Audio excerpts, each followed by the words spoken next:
नमस्कार दोस्तों, आज हम बात करेंगे प्राविधिक कला क्लास 12 के सिलेबस के बारे में।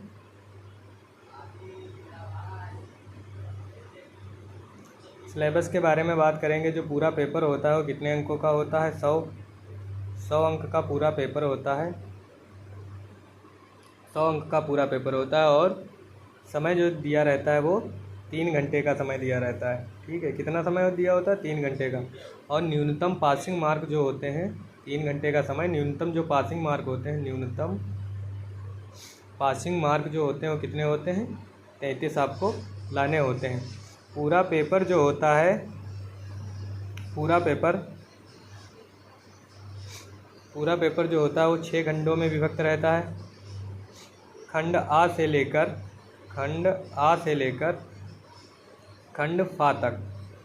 कहाँ तक? खंड आ से लेकर खंड फा तक। खंड आ, खंड बा, खंड सा और खंड दा, खंड ई और खंड फा। तो पहला खंड जो होता है खंड आ में, पहला खंड जो होता है खंड आ में जो रहता है इसमें जो होता है कि वस्तुनिष्ठ प्रश्न, मतलब बहुविकल्पी प्रश्न पूछे जाते हैं। 10 क्वेश्चन पूछे जाते हैं और ये 10 नंबर के होते हैं। कितने नंबर के होते हैं? 10 नंबर के। 10 क्वेश्चन पूछे जाएंगे, बहुविकल्पी प्रश्न 10 पूछे जाएंगे पूरे सिलेबस से और 10 नंबर के होते हैं। जो खंड बा जो आपका होता है, खंड बा में क्या होता है कि इसमें जो लेटर राइटिंग करनी होती है हिंदी अथवा अंग्रेजी के बड़े अक्षरों में, प्रकाश व छाया युक्त अक्षर, ठीक है, रोमन युक्त, आधुनिक और तिरछी लिखावट के में एक तिरछी लिखावट में एक वाक्य भी पूछा जाता है और लेटर राइटिंग भी पूछी जाती है। जो ये खंड बा होता है, खंड बा जो होता है ये आपका 12 नंबर का होता है, जिसमें 6 नंबर का आपका लेटर राइटिंग रहती है कैपिटल लेटर की और 6 नंबर का एक वाक्य लिखने को आता है, जैसे कला ही जीवन है, परिश्रम सफलता की कुंजी है। ठीक है, ऐसे वाक्य दिया रहता है, उनको लिखना होता है। फिर खंड बा के बाद आता है खंड सा। खंड सा में बेलन, गोला, घन, जैसे कि एक शब्द में बात करें तो हम ठोस ज्यामिति से संबंधित क्वेश्चन पूछे जाते हैं। ठीक है, जो कि 16 नंबर के होते हैं। खंड सा 16 नंबर का होता है। और खंड दा जो होता है, खंड दा ये भी हमारा 16 अंक का होता है। इसमें सूची स्तंभ, शंपा, सर्व, ठीक है, और ठोसों के प्रक्षेप जो खींचने होते हैं उनके बारे में बताया जाता है।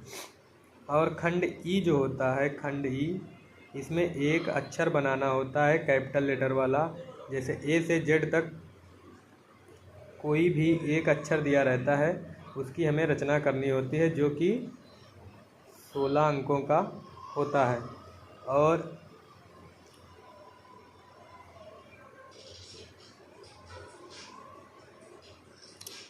ये हो गया हमारा खंड ई।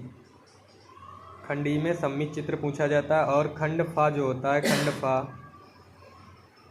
खंड फा हमारा होता है 30 नंबर का। इसमें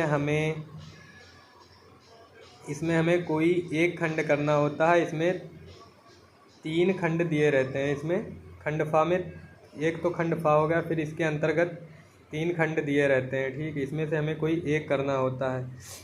एक में जैसे कि पहला दिया रहता है प्रकृति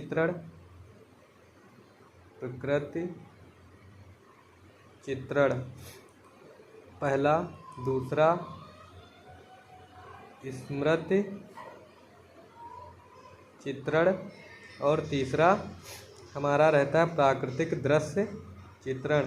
इन तीनों में से कोई एक खंड करना होता है। 3 क्वेश्चन आएंगे, इसमें से तीनों के विकल्प दिए रहते हैं कि इसमें क्या बनाना है। इसमें 4-5 चीज़ें दी रहती हैं, उनमें से एक चीज़ करनी होती है। जैसे इसमें चित्रण में बाल्टी, लोटा, कप, गिलास ये दिया रहेगा, इतना कबूतर, मोर, इनमें से कोई एक का चित्र बनाना होगा और उसके नंबर हमें 30 अंक प्राप्त होते हैं। ठीक है, ये जो पूरा टोटल पेपर होता है ये 100 नंबर का होता है। 3 घंटे का समय दिया रहता है। खंड फा सबसे अधिक अंक का होता है 30 नंबर का। बाकी 3 खंड जो ऊपर होते हैं वो 16-16 नंबर के होते हैं और एक 10 नंबर का और एक 12 नंबर का। टोटल पेपर स्मृति चित्रण वाले पार्ट को छोड़कर टोटल पेपर 70 अंक का होता है प्राविधिक कला का, और इसमें जो स्मृति चित्रण होता है वो 30 अंक का होता है, यानी टोटल आपके 100 अंक हो गए, जिसमें से हमें 33 पासिंग मार्क के लिए हमें 33 नंबर लाने होते हैं। ठीक है, इतना समझ में आ गया। मिलते हैं नेक्स्ट वीडियो में नेक्स्ट टॉपिक पे, topic to topic wise videos लेके। ठीक है, और कुछ पहले से ही अपलोड हुए हैं वीडियो, और जिसको भी देखना हो वो प्लेलिस्ट में जाके देख सकता है। Thank you.